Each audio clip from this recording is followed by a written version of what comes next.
Hello again, friends.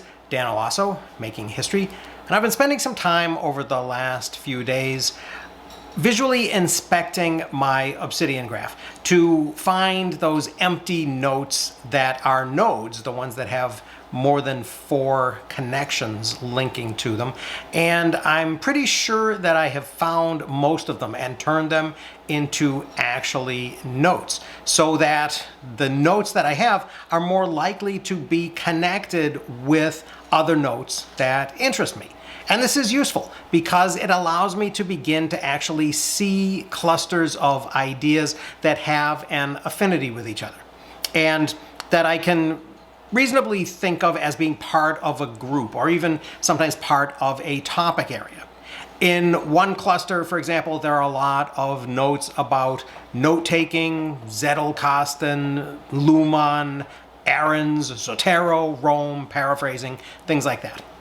And I can mess with the link force and the link distance in the graph controls in order to make the bunching a little bit tighter or a little bit looser, and see how the groups form and what connects them across the gaps between these little groupings. And then if I turn the link force all the way up and the distance down, I can actually see 5 kind of basic groupings in my Obsidian vault right now.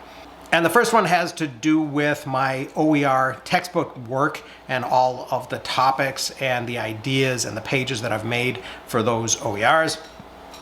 The second one is, as I already said, my note-taking and my apps work. The third is some notes and thoughts that I've had about books that I've read and listened to, especially over the summer, on topics like heuristics and biases, the Kahneman book, and anti-fragility, the Taleb book. They're all kind of grouped together in the same group because, of course, Kahneman talks about Taleb and Taleb talks about Kahneman quite a bit. And they deal with some of the same ideas. And then there's another group that is sort of general history and historiography, and a lot of that is based on a lot of the reading and research that I did when I was in grad school. And then the final one is a set of new notes that I've been making just in the last year or so on my primary and secondary source research into the lumber industry. And that's potentially my next book topic. The other thing that stands out to me, of course, is that there are a large number of notes that actually connect to nothing at all. There are a few strands of notes that connect to each other and then nothing else. They look like little pieces of DNA or something. They're actually chapters of one of my OER textbooks that I neglected to link to supplemental pages. I did that later when I moved them into a different Obsidian vault. But then there are also a lot of freestanding notes that form kind of an asteroid belt around the inner planets of these 5 groupings that I mentioned of connecting notes. And if I zero out the center force completely, then it expands and it becomes kind of like a Kuiper Belt. And then once I've done that and it's blown up into a big ball, if I turn the existing files only switch off, and I get all of my empty notes again, then a few of these lonely outsiders actually develop little clusters of empty notes around themselves. And some of them even develop connections to notes in the interior.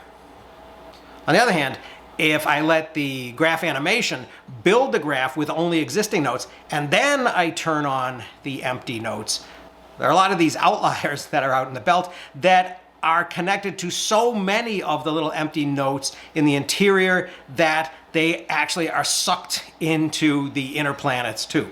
But even then, however, there are still a lot of singles out there in the belt. Now, most of these comets out in the Kuiper Belt are orange, which means that they are reading notes or they're partially processed book and article pages, possibly sweeps in from Readwise that I haven't really taken a look at yet. And as I process these, I usually add links by double bracketing keywords. And so that will take care of those. Others are green, which means they're my writing. And I suspect unlinked writing is probably mostly daily notes that I haven't reviewed and keyworded yet. And some of them may actually turn out to be devoid of keywords because I didn't really have anything particularly significant to say that day. And that's okay if I was just journaling about how my day was going or what I had to eat that day or how much exercising I did. And then a few of them are red. And that means research that I haven't yet connected any links to. And that's a bit suspicious, and I should probably go back and look at those. A very few are light blue, which is history, and an even fewer are dark blue, which is general knowledge, and that's the smallest grouping in my maps of knowledge right now. And then finally, some of them are actually yellow, which is the default color in the scheme that I'm using for a note that actually has something in it. And that means that I just haven't given them a home in my map of content yet.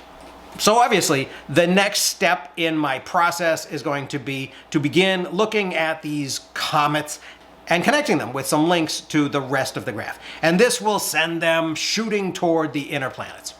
Luckily, that's where the metaphor ends, and this comet storm is in no danger of causing any mass extinctions. So I'm going to start on this little tour of the belt, checking out the comets and sending some of them into the center. And this will obviously take me quite a while to complete, so I'll update you on what it looks like when it's done and what my graph turns into. But until then, I hope this has been a little bit interesting. Thanks very much for listening, and I will see you again soon.